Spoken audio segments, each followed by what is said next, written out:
In this video, I'm going to talk about tangent line. Let me start off with a very simple example. Let's consider this example where you work, let's say, at a place and they give you $20 an hour. So you make $20 per hour.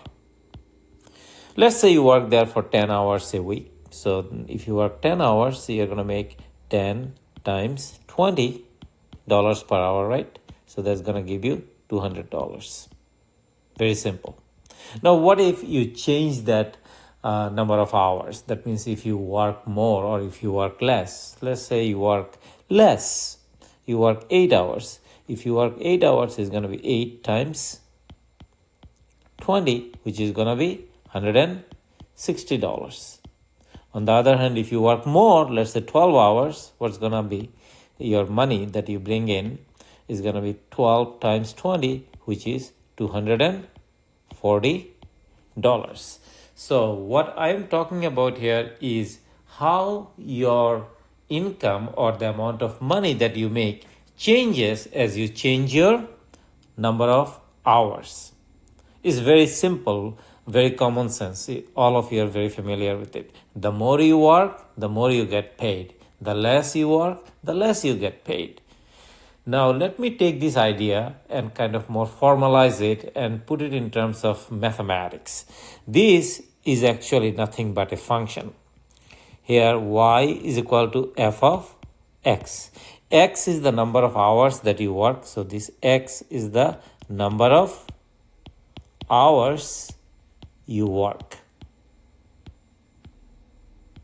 And y is the amount you get paid. Okay, the amount you get. So, if I were to formalize it, what is it going to look like? It's going to be y is equal to f of x, okay, is equal to x is the number of hours that you work multiplied by the amount of money you get paid every hour or per hour, which is $20. So your function in essence is y is equal to f of x is equal to 20x.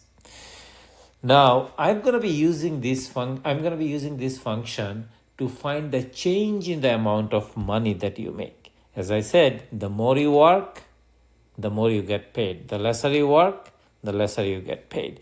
So let's say I want to find the change. Okay, change in the money you make. So let's say you work for 20 hours. Okay, so it's going to be f of 20. That's going to give you the money you'd make if you were to work 20 hours. Now let's say you change your hours. So you go down to maybe 18 hours. So it's going to be f of 18. So your total change, so on the top you have the total change in the amount of money.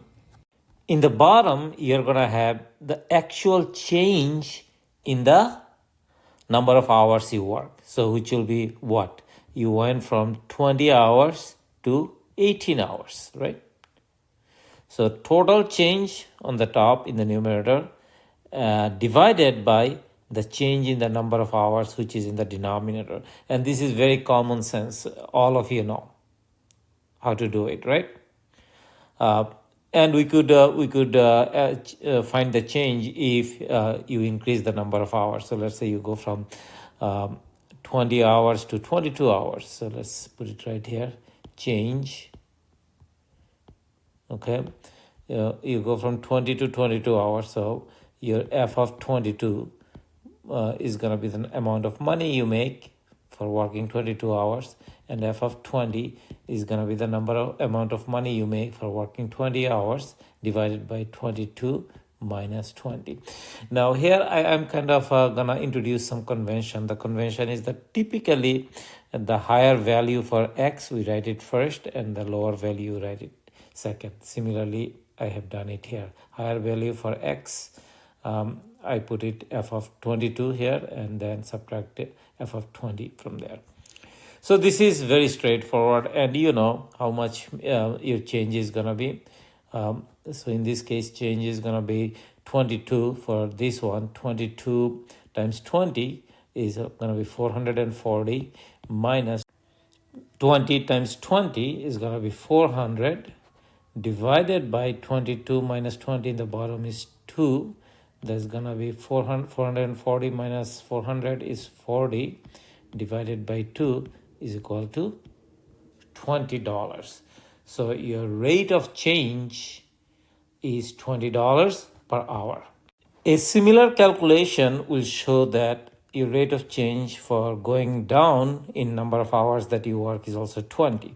So in this particular example that I gave you, your rate of change is actually constant. That means if you work more, your rate of change is 20. If you work less, your rate of change is 20. Of course, in one case it increases, in another case it decreases, right?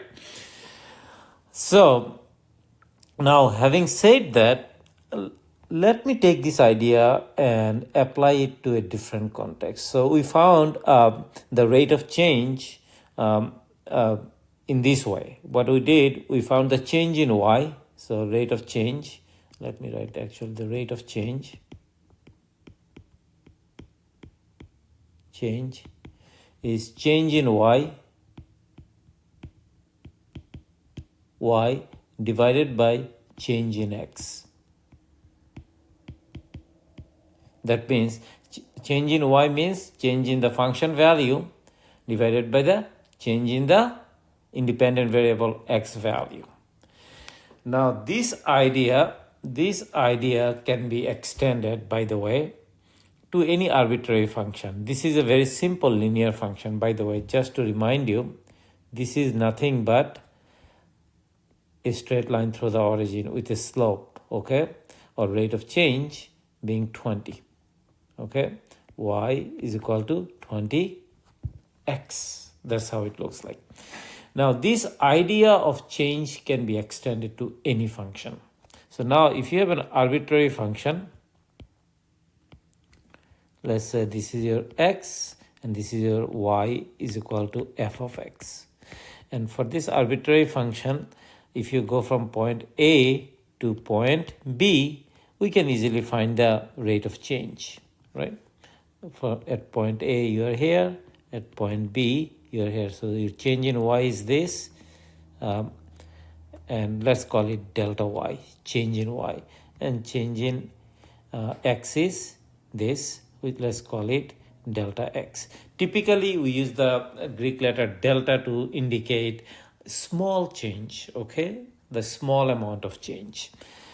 So rate of change, let's shorten it, ROC, rate of change is change in y, delta y over delta x. This is small change. However, as I said in the prior example, that if you work more, you get paid more. If you work less, you get paid less. And your rate of change is $20 per hour. What if you take that window of time, which is an hour, hourly rate of change, if you kind of shrink it, half an hour rate of change, 15 minutes rate of change, 10 minutes rate of change, 5 minutes rate of change, 1 minute rate of change, okay? The rate of change would still be the same because it's constant. It doesn't change, right? So how small can you make that window, okay? How small can you make that window of change? Here is 2 hours, right? And here also 2 hours, 2 hours. Nobody said that you have to stick to 2 hours. It could be anything. You could make it as small as you want. And in the ultimate case, it could be instantaneous change, okay?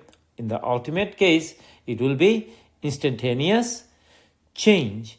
And that instantaneous change, you could think of it as a tangent. So for this function, let me draw another function kind of slightly bigger. So that's your y is equal to f of x. Okay, for this function, if the window is bigger, then of course you can take the difference, right? And look at it and measure it. But what if you want the change to be on a very, very small window? In the limiting case or in the ultimate case, you want instantaneous change. And in that instantaneous situation or in that instantaneous change, what you get is nothing but the tangent line. tangent line. And that, by the way, is defined as the tangent or instantaneous change is defined as limit x, h, limit h approaches 0, f of x plus h minus f of x divided by h. And that is the instantaneous change or tangent or rate of change. There are many names or many flavor it comes in. So that's what a tangent line is. Okay, it tells you how a function changes instantaneously, or it tells you the line that touches a function at a particular point. Okay, at this particular point, this line touches this function. You could have a line like this, that's not instantaneous. You could have a line like this, that's not instantaneous change. You could have a line like this, it keeps going this way.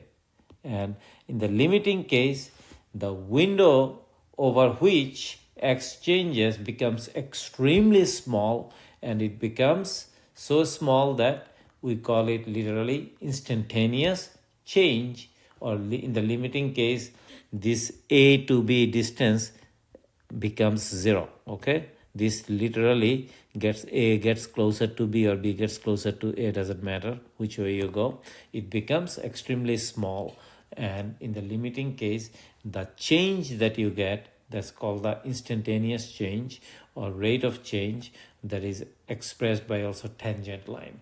Okay, that's what a tangent line is.